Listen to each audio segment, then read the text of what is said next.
fans, this is the Kevin Piland Show. Now, just one of those hair days. I won't forget it.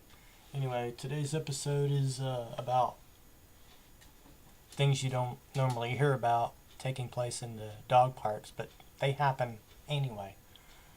This took place out in Kentucky. It was a story about a woman whose dog was trapped and killed before she even knew what happened. She was glad she didn't have to go through it, but whoever's setting these traps, they're wondering, what's going on? Kristen Kennedy has that story.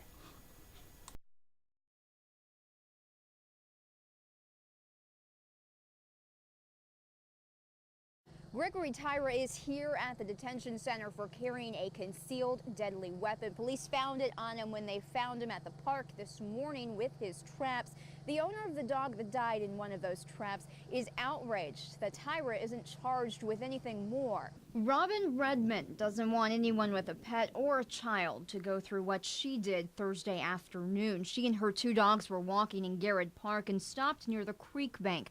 As she writes to us, before I knew it, a 6-inch steel trap snapped over her head and clamped down on her throat. She was struggling for air and I couldn't get it off her.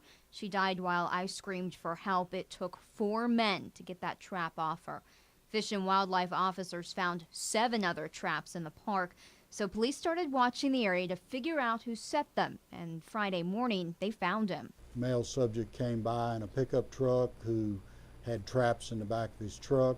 Paris police arrested Gregory Tyra. As Redmond explains, her dog Sophie may have saved my life. I was inches away from the rock-covered trap, and if it had snapped on my leg, I would have been severely injured and chained to a tree where no one could hear me. It was one of these things, especially in a public park, it really made no sense. Even though it's winter, there's still people, as we saw yesterday, that walk their dogs, use the park, and it's something that could have caused some serious physical injury to a child or an adult. Redmond writes to us, public parks are not safe if judges allow this man to go free yet again. Fish and Wildlife do expect to charge Tyra with 8 counts of trapping without permission for the 8 traps they found in the park. And that report again was from Kristen Kennedy. Now, I